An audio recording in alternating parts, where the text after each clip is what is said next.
Fala pessoal, beleza? Bom, hoje eu vim aqui aproveitar, né, que estamos num clima de Copa do Mundo, final de Copa, né? Contar pra vocês um pouquinho da história da nossa terceira estrela, né? Copa de 70, Copa do Tricampeonato do Brasil, certo? Campeonato que teve o Brasil conhecido como esquadrão no mundo inteiro, um elenco recheado de craques assim. Vamos contar um pouquinho do passo a passo. Bom, para começar, a gente tem que voltar um pouquinho no tempo, né? Voltar para 1966, no qual o Brasil fez uma de suas piores campanhas, se não a sua pior campanha da história das Copas, em que caiu na fase de grupos, caiu num grupo que tinha Bulgária, Hungria e Portugal, ganhou da Bulgária de 3-1, perdeu da Hungria de 3-1, perdeu de Portugal de 2-1, se não estiver enganado. Ah, Nessa Copa, os, os rivais bateram muito no Pelé. Pelé jogou 2 jogos contra a Bulgária e contra Portugal.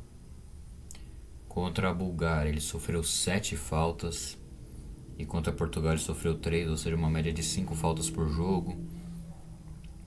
Ele não jogou contra a Hungria devido à violência dos búlgaros. E ele termina a Copa de 66 sendo muito criticado, sendo dado como acabado por boa parte dos brasileiros e da imprensa. Eis que no comando da seleção chega João Saldanha. Saldanha foi um jornalista, foi um treinador também. E não foi fácil para ele convencer o Pelé, convencer ele a voltar, a ele disputar a Copa de 70, porque pelo Pelé ele não disputaria a Copa de 70. O Saldanha chegou a falar o time, né, que jogaria com o Pelé. Ele falou os craques que jogariam em volta dele, né? Que era Tostão, que era Rivelino, que era Jairzinho e Gerson. E só faltava o verdadeiro 10. O verdadeiro 10 que vestia de fato a 10 nas costas. Bom, e com esse time, o Brasil venceu todos os jogos das eliminatórias. Falando um pouquinho sobre o Saldanha. O Saldanha era um cara mais linha dura, era um cara mais firme nas falas com os jogadores. E principalmente também com o governo na época. Na época o Brasil vivia uma ditadura militar, né? E no dia do sorteio da fase de grupos, o Brasil caiu contra Inglaterra, Tchecoslováquia e Romênia. Bom, lembrando, a Inglaterra foi campeã em 66, tá? E a Tchecoslováquia era uma baita seleção na época. O Saldanha ele saiu, né, no meio do sorteio para falar ali com os jornalistas, no qual ele meio que também era do meio. Ele até falou ali alguns dados, né, em relação à ditadura militar e tudo mais. E foi isso ali no dia do sorteio. E aí o Brasil começa a preparação. O Pelé ele sai no meio de um treino. Ele vai fazer alguns comerciais. E o Saldanha, além de ter tirado ele de um amistoso, mandou ele fazer alguns exames. Que o Pelé estava com suspeitas de miopia. Só que antes de começar aquela Copa, o Saldanha ele foi demitido. E por quê? Porque ele não convocou o Dada Maravilha, que era um pedido do governo na época. E ainda falava, né? O governo não monta time de futebol. Mostrando um pouco da personalidade dele. Certo? Lembrando, todos esses dados que eu tirei para fazer esse vídeo foram, além de algumas pesquisas, também foi da minissérie Brasil de 70, a saga pelo Tri. Tá? Tem aí disponível para vocês, quem quiser assistir, tá? Voltando. Quem chegou pro lugar do Saldanha? Zagallo. Mário Lobo Zagallo. O Zagallo, ex-jogador, campeão da Copa do Mundo de 58 e de 62 como jogador, como ponta esquerda. E antes do embarque para o México, ele falou uma frase na minissérie que chamou muita atenção, que era: seremos os primeiros a chegar e os últimos a ir embora, com a taça nas mãos, né, com a Julie Zimmer. Na época, quem fosse o tricampeão primeiro teria direito a levar a Julie Zimmer para o seu próprio país. E na época tinha o Uruguai com duas, Brasil com duas, Itália com duas, enfim. Era uma loucura essa briga por quem seria a primeira seleção a levar o tricampeonato. Bom, para começar logo de cara, o Zagallo faz uma mudança que é o Rivellino. O Rivellino ele sai da meia, vai para ponta esquerda. O Rivellino que a partir daí ele nessa seleção ele tinha uma obrigação maior de marcação, uma obrigação tática, que a gente vê muito hoje, né? Que é esses pontas voltando para marcar, ajudando o lateral. O Tostão, numa conversa com o Zagallo, ele pede uma chance para jogar com o Pelé juntos. O Zagallo fala que talento sem tática não ganha a Copa do Mundo. E o Tostão respondeu para ele: vou te mostrar que tem os dois. Eis que ele faz um golaço no treino, um golaço. E o auxiliar olha e fala: pô, ele tá chamando a atenção, né? Só que nesse mesmo treino, o Tostão começa a ter problemas no olho esquerdo. Para quem não sabe, o Tostão, ele alguns anos antes, ele levou uma bolada no olho esquerdo. E na época era completamente diferente, as chuteiras eram mais pesadas, a bola de futebol era mais pesada, os campos, os gramados não eram a mesma coisa, enfim. E ele teve problemas na retina, né, daquela bolada. E nessa Copa, nessa preparação na verdade, né, que ele teve esse problema, ele teve uma inflamação, ele teve um derrame ocular, mas ele decidiu arriscar. Ele arriscou tudo, ele decidiu jogar aquela Copa mesmo correndo o risco de ficar cego. Ainda havia problemas em relação ao Saldanha e o Avelange, até então presidente na época, né, do Brasil, se não estiver enganado. Da CBD no caso, né, na verdade, se eu não estiver enganado. O Zagallo ele adotava muitos treinos nas subidas, né, nas subidas mexicanas por conta das altitudes, desculpa, que ele queria que os jogadores já estivessem preparados para determinadas situações. O Saldanha ele aparecia ainda nos treinos, né, como jornalista, fazia críticas fortes, fazia críticas pesadas, ainda criticava a covardia do Zagallo nos treinos, né, uma postura pelo menos do time titular. Ainda falava que covardia era como que é? Retranca era uma covardia disfarçada de estratégia. Essa foi uma frase dele que apareceu na minissérie. O Pelé ele teve uma confusão com o zagueiro durante o treino. O Zagallo tirou os dois do treino. Eles bateram boca depois e tudo mais. E aí o Pelé recebe uma notícia que ele estaria sendo um alvo de um sequestro. Pois é, aquela loucura, né?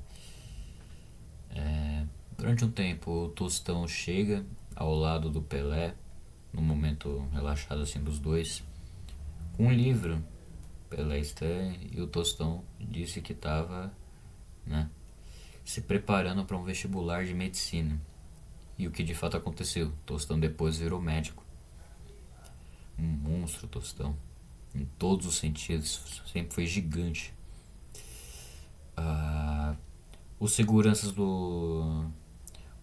definem que o Pelé não pode sair do hotel até que as ameaças de sequestro sejam encerradas, seja tudo resolvido.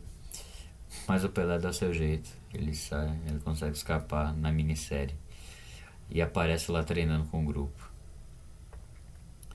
Pelé na minissérie ele fala uma frase muito interessante pro Zagallo em relação a ele e o Tostão jogarem juntos. Não é só nós que temos que abraçar o seu esquema, Zagallo. Seu esquema também tem que abraçar seus jogadores. Eis que no treino seguinte, o Zagallo ele adapta o esquema de jogo dele pro Tostão ser titular junto e aí formar esse quinteto, né?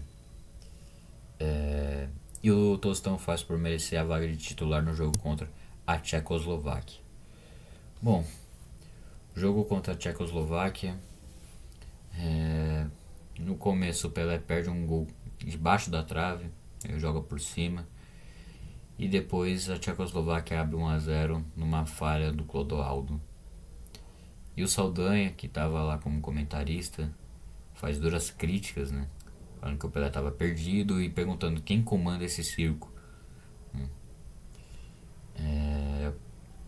Carlos Alberto dá um passe pro Jairzinho na ponta direita, ele vai para cima, né? Ele é desarmado. Foi uma boa chance para o Brasil.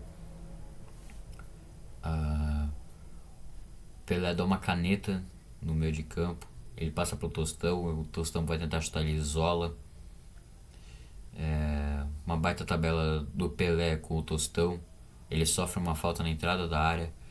Era o Pelé quem ia pra cobrança, quem estava posicionado, só que quem cobrou de verdade foi o Rivelino. O Rivelino chutou no canto do goleiro, gol, empate, vamos. Eis que aí vem um lance histórico que todo mundo com certeza já viu pelo menos uma vez, nem que tenha sido por vídeos. O Clodoaldo rouba uma bola no meio de campo e ele passa pro Pelé.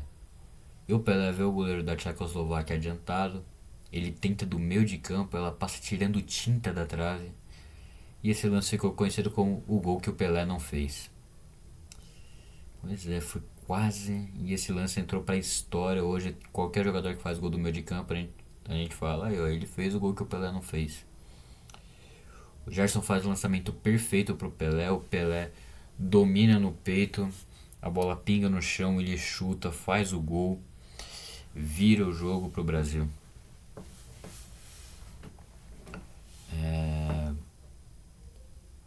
A jogada tática que o Zagallo fez, que era o Tostão fazendo um pivô meio que sem bola. Aí o Jairzinho puxa pra lateral depois de um passe, acho que foi do Carlos Alberto. Ou do Tostão, acho que foi do Tostão. Puxa pra lateral, tira do goleiro, virada, mais um. Aí o Gerson dá um lançamento pro Jairzinho.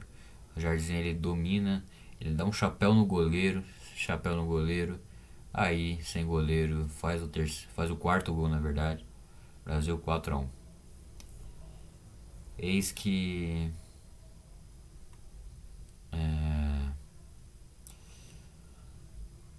o Gerson sente a coxa, pede substituição, quem entra no lugar dele é o Caju. Difícil, né? A perda do Gerson, canhotinha de ouro. Mas o Brasil seguia firme pro próximo jogo. Eis que vamos agora para Brasil e Inglaterra, ainda na fase de grupos. Antes de começar, o Saldanha já disse, dá uma provocada também, mas não mentiu também. Fala que Bob Charlton não tinha a mesma magia, a mesma técnica do Pelé. E o Zagallo, na parte tática, né, antes de começar o jogo, ele conversa com os jogadores. Jogam com 4 zagueiros, 2 meias e um volante praticamente. Isso se resolve com superioridade pelas laterais. E aí ele define que iam jogar principalmente pelo lado do Jairzinho, né, aproveitando esse corredor. Pelé falando para jogar com raça. No jogo, o Félix começa fazendo uma defesa no meio. E a Inglaterra começa melhor, com mais posse de bola, com mais volume, fazendo mais pressão. Eis que vem um outro lance emblemático na história do futebol. Carlos Alberto faz um lançamento pro Jairzinho. O Jairzinho ele faz o cruzamento pelo alto. Pelé sobe, cabeceia pro chão. E o goleiro Gordon Banks, goleiro inglês, defende pra cima. Ela sai. Ia ser um golaço. E essa defesa ficou conhecida como a defesa do século, essa defesa do Gordon Banks. Bom, numa jogada pela direita, vem um cruzamento, a cabeçada do Félix faz uma boa defesa. E quando ele vai segurar, ele sofre um chute na cabeça. Lembrando, as chuteiras da época de couro, muito mais pesadas do que são. Mas o Félix se recupera. Em sequência, o Rivellino ele cobra uma falta, o Gordon Banks faz uma boa defesa. Termina o primeiro tempo 0-0. O Saldanha até brinca sobre o Tostão fazer um bom jogo sem a bola. Rivellino corta um, corta o outro, chuta de fora da área, o Gordon Banks faz uma boa defesa. No lance seguinte, o Tostão dribla 2, faz o passe por cima pro Pelé, o Pelé ajeita de cabeça pro Jairzinho, Jairzinho chega tirando do goleiro, faz o gol. 1-0, 1-0 chorado contra a Inglaterra, a atual campeã do mundo. E o jogo contra a Romênia não aparece muito na minissérie. Aí essa foi um pouquinho mais pelas pesquisas, tá? Eu acabei essa daí pra também não tomar muito tempo assim com o jogo nada a ver. Eu acabei deixando só a anotação aqui que foi 3-2 pro Brasil. Se classificou e iria enfrentar a seleção peruana. Na época, forte seleção peruana, comandada pelo Didi, também ex-jogador da seleção brasileira, campeão em 58 e 62, agora técnico da seleção peruana. Seleção peruana essa de Cubijas, Teófilo Cubijas, um dos maiores, se não o maior peruano da história do futebol. E no momento do jogo, passe do Jairzinho pro Pelé, o Pelé ele lança de letra pro Tostão, passe genial. Só que o Tostão sofre a falta antes da bola de fato chegar nele. Aí tá o Pelé e o Rivellino na cobrança, o Rivellino cobra na barreira. O Pelé cruza, o zagueiro afasta mal, ela sobra pro Tostão, o Tostão dá um passe açucarado pro Rivellino, o Rivellino chega chutando forte no cantinho cruzado, golaço, 1-0 pro Brasil. O Brasil abre 2-0 no escanteio curto. Marco Antônio pro Tostão, o Tostão chuta meio que sem ângulo e faz o gol. Só que aí veio o balde de água fria, gol da seleção peruana. O Gajardo ele corta o Carlos Alberto Torres pela ponta e chuta, ela passa entre o Félix e a trave. 2-1, é assim que termina o primeiro tempo. E tem a substituição do Gerson pelo Caju novamente. O Pelé cobra a falta, o goleiro defende. O Pelé faz um cruzamento rasteiro na área. O Tostão aproveita na pequena área. Defesa rebate um balão errado. A bola sobra pro Cubijas. Ele chuta de primeira no cantinho. Não perco as contas, tá 3-2 pra seleção brasileira. Aí do que eu falei do Cubijas, ó. Pelé desarma, aí vem uma troca de passes, o Rivellino dá um lançamento fantástico. Deixa o Jairzinho cara a cara. O Jairzinho ainda tem a frieza de driblar o goleiro e fazer o gol com um gol vazio. Fecha 4-2, fim de jogo, o Brasil classificado contra a forte seleção peruana. Mas eis que a comissão descobre que quem eles vão enfrentar é o Uruguai. E eles ficam com medo. Pelé até sai do vestiário, os outros jogadores ficam meio que sem entender. Mas por que esse medo todo e tudo mais? E o Zagallo fala, vocês são muito novos para entender. Ele estava se referindo ao Maracanaço. Acho que vocês já ouviram falar também a história de que o Brasil perdeu uma final da Copa do Mundo no Maracanã. O maior público da história do futebol, mais de 200 mil pessoas que presenciaram o Brasil abrir o placar e sofrer a virada. Naquela época era diferente, eram 4 grupos, só um avançava e aí fechava com um quadrangular. Quem fizesse mais pontos era campeão. E o Brasil jogava pelo empate. Sofreu a virada nos gols do Didier e o Barbosa, Moacir Barbosa, grande goleiro, o ídolo máximo do Vasco. Hoje é nome do CT do Vasco. Falhou, desde então ele sofreu muito. Ele carregou por anos e anos uma culpa assim. Foi considerado o grande culpado por aquele vice, né? É, tem até uma historinha que as eliminatórias para a Copa de 94, o último jogo o Brasil corria a chance de ficar fora da Copa. Parreira chama Romário, o jogo era contra o Uruguai no Maracanã. Barbosa ia para tirar algumas fotos, só que foi proibido de entrar porque estavam com medo dele poder dar azar, para vocês terem uma noção. E meio que foi preciso acontecer o 7-1 para todo mundo meio que esquecer o Barbosa, para todo mundo de, não diminuir tanto a imagem do Barbosa. Já que até na época teve um alcunho meio racista, né, de que goleiros negros não são confiáveis por conta dessa falha, né. O Pelé, ele tinha 9 para 10 anos de idade, só que ele lembra muito bem do pai dele chorando e triste, ouvindo pelo rádio ainda na época, que o Brasil não tinha ganhado. E ele falou pro pai dele: olha, vou ganhar uma Copa pra você. Naquela altura do campeonato o Pelé já tinha 2, só que em 62 ele mal jogou. Pelé sentia que ele queria ter uma Copa que ele já fosse experiente e jogasse do início ao fim. O Zagallo tava no estádio, tava no Maracanã, né? Pra vocês terem uma ideia de como isso era traumatizante, o quarto episódio da minissérie, o nome é O Fantasma do Maracanaço, né? Pra vocês terem uma noção só do que isso representa, né? Principalmente o que representava na época. Pelé, ele afirma que ele quer vingança, só que na concentração, ele mostrando isso, ele toma uma bronca forte do Zagallo. E o Zagallo, ele acaba até falando: olha, se vocês resgatarem os fantasmas do passado, vocês vão perder para os do presente. Saldanha estava em um barzinho qualquer, ele fala: nosso maior orgulho virou nosso maior pesadelo. Para vocês terem uma noção do quão era importante, o quão clima de guerra era aquele jogo contra o Uruguai.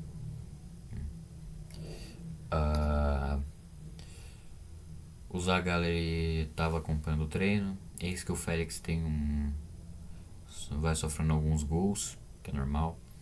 Só que o Saldanha acaba até pressionando o Zagallo para colocar ou o Leão ou o Ado, né, no lugar do Félix. E o Zagallo expulsa ele do treino. O Félix até acaba machucando os dedos, né, da mão. E aí que tá, eu coloquei até aqui uma observação que é: a cena na série foi contra o Uruguai, só que tipo assim, já tava com isso daí antes, essa dor, né, nos dedos. Que foi desde o jogo contra a Romênia. E aí aconteceu de verdade na final contra a Itália, que se preocuparam com uma luxação e aí por isso ele jogou de luvas. A gente já vai contar melhor. Mas vamos pro que interessa, vamos pro jogo. Brasil e Uruguai. Antes do jogo começar, o Pelé já se estreia com o jogador número 15 do Uruguai, o Dagoberto Fontes, que ficou conhecido por marcar o Pelé de forma muito violenta. O goleiro uruguaio provoca o Félix falando do Barbosa. Os uruguaios queriam entrar na mente dos brasileiros. Eis que começa o jogo. O Clodoaldo, ele erra um passe no campo de defesa, o Brito tira com o carrinho. O uruguaio acerta um chute proposital no Jairzinho, esse absurdo. O Brito erra um passe simples na defesa, vem um contra-ataque do Uruguai. Cubija, não confundam com o Cubija da seleção peruana que a gente acabou de falar, é Cubija, sai cara a cara com o Félix, ele chuta cruzado, faz o gol, 1-0. Mas no finalzinho do primeiro tempo, o Clodoaldo ele passa pro Tostão, o Clodoaldo avança para dentro da área, o Tostão vê, faz o cruzamento para ele, cruzamento rasteirinho, o Clodoaldo chega chapando de direita no canto aberto. 1-1, empata o jogo, dá um alívio. 1-1. O Saldanha, ele critica o jogo, falando que o gol foi um achado. E um jornalista gaúcho, ele meio que desdenha do Félix, né, chamando ele de goleiro de merda. Agora na série acaba. Na série acaba dando a entender que é um narrador uruguaio, né, que fala pro Saldanha, goleiro de merda. E o Saldanha tenta agredir o cara, pra vocês terem uma ideia. Mas pesquisando melhor, era era um gaúcho, tá? Isso começa o segundo tempo. Um lance eu acho que vocês já chegaram a ver em algum momento. Pelé ele arranca, dribla 1, dribla 2, dribla 3, tudo em velocidade, sofre a falta na entrada da área.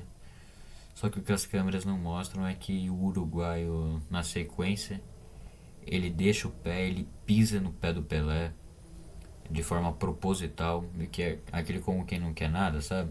Que na época do VAR, na época sem VAR, principalmente tipo assim, na época que nem tinha câmera direito e tudo mais, ainda tinha boa chance de ninguém ver, e ninguém viu, por incrível que pareça. Pelé, no lance seguinte, o Pelé recebe um passe na ponta esquerda e o Pelé ele até tenta ir pra cima, só que ele dá uma cotovelada de forma proposital, cotovelada forte, como uma vingança. O meio uruguaio erra um passe no meio de campo, dá chance de contra-ataque pro Brasil, o Jairzinho passa pro Pelé.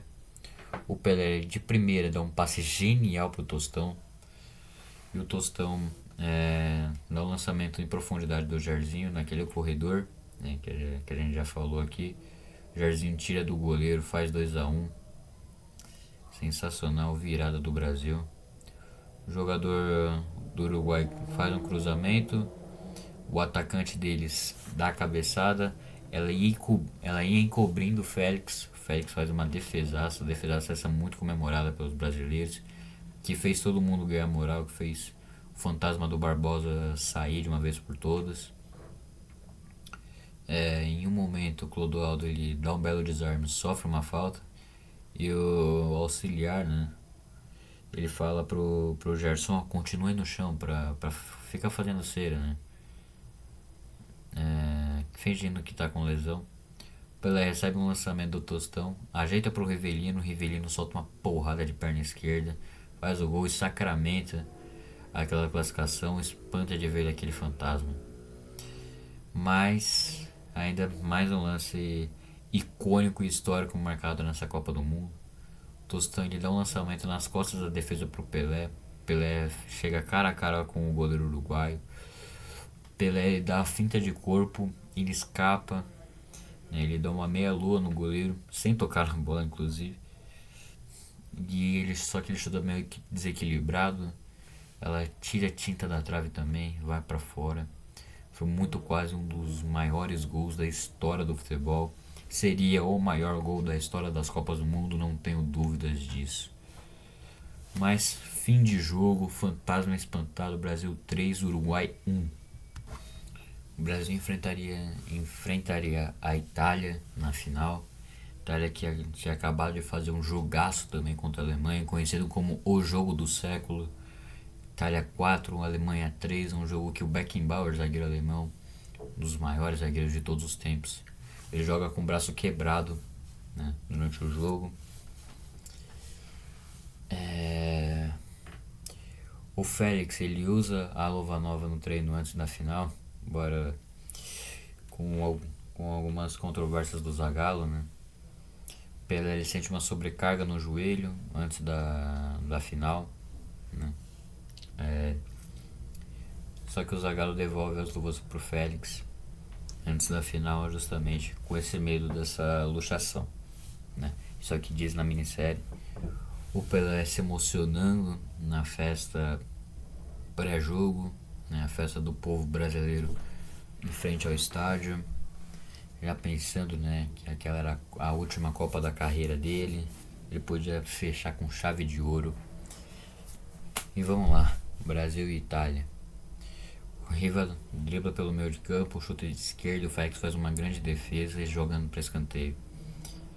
Tostão cobra a lateral pro Rivelino, o Rivelino dá um balão pra grande área. Pelé, cabeçada, gol, 1-0, placar aberto pelos Brasil. Vamos. Em um momento, o Carlos Alberto cobra a lateral pro Pelé, o Pelé dá um giro, sofre um carrinho violento do jogador italiano. E hoje ele não libera o atendimento médico ao Pelé. Pois é. O Clodoaldo ele tenta um passe de calcanhar no meio de campo, daqueles que você pensa, pô, pra quê? A Itália recupera a bola, sai no contra-ataque. Aí foi o Boninsegna, ele dribla um. Aí numa dividida ele acaba driblando o Félix e mais um zagueiro e chuta no canto, e chuta sem goleiro, empata o jogo. Graças a um erro do Clodoaldo.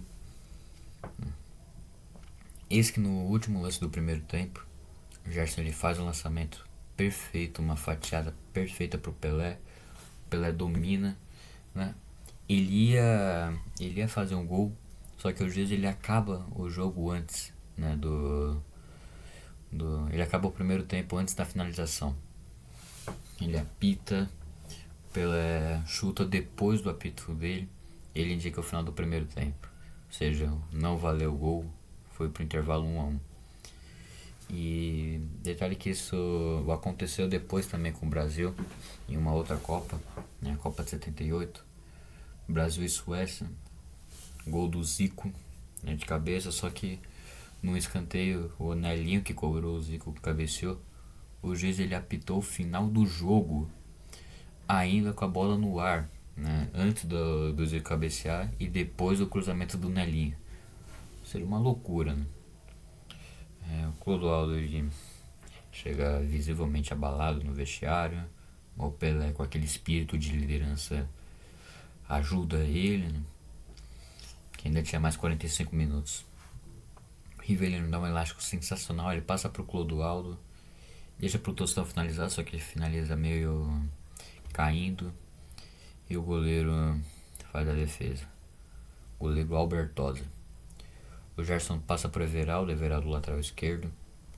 Dá um lançamento bom pro Jairzinho. O Jairzinho tenta o drible, ele vai indo. Ele é desarmado, só que ela sobra pro Gerson. O Gerson ajeita, porrada cruzada, golaço. 2-1, Brasil na frente de novo. O Gerson faz um lançamento pro Pelé. Pelé ajeita de cabeça pro meio pro Jairzinho. O Jairzinho chega, ele completa de uma forma meio estranha assim, meio que se embolando todo, mas faz 3-1. O Brasil com o título encaminhado. Eis que aí vem um dos gols mais icônicos, um dos gols mais bonitos da história das Copas do Mundo, né? Um gol coletivo, né? O Clodoaldo ele dribla 1, dribla 2, dribla 3, dribla 4. Aí ele passa pro lado, né? Ele passa pro Rivelino, o Rivelino ele passa pro Jairzinho, o Jairzinho faz a jogada, passa pro Pelé, o Pelé ajeita de mansinho pro Carlos Alberto chegar, pum, porrada, cruzada, golaço também, 4-1, aquele gol fecha caixão, aquele gol que sacramenta o título do Brasil nessa Copa do Mundo de 70. Esse gol, com certeza você já viu em algum momento, do Capita. Aquele time do Brasil ficou conhecido como Esquadrão, né? Principalmente pelos 5 ali da frente: Gerson, Rivelino, Jairzinho, Tostão e Pelé. Além também que tinha o próprio Félix, o próprio Brito, Clodoaldo, enfim, era um timaço aquele do Brasil na época. Era recheado de craque e juntou com o Zagallo, que montou um esquema tático perfeito, que encaixou muito bem. O Brasil ele fica em definitivo com a Jules Rimet. Eu não vou falar o que aconteceu com a Jules Rimet depois, tá? Daí vocês pesquisem, tá? Eu não posso falar o que aconteceu. E o Pelé mostra que não estava acabado naquela Copa de 66. Ele mostra que ainda tinha lenha para queimar. Ganha em 70, se torna tricampeão da Copa do Mundo. No momento que eu tô gravando esse vídeo, a Argentina ainda tá empatada com ele. Espero eu que se mantenha assim, né? Pra essa final de Copa, por favor, Lamine Yamal, depende de você, tá? E o Pelé segue até hoje sendo o único jogador na história a ter esse feito de ser o único jogador a ganhar 3 Copas do Mundo: 58, 62 e 70. Bom, esse foi o vídeo, essa foi a história da Copa de 70, um pouquinho mais aprofundado, né? Muito graças à série Brasil 70, a saga do Tri, né? Agora eu falei. Pra quem gostou, curte, dá o like, se inscreve no canal, beleza? Valeu!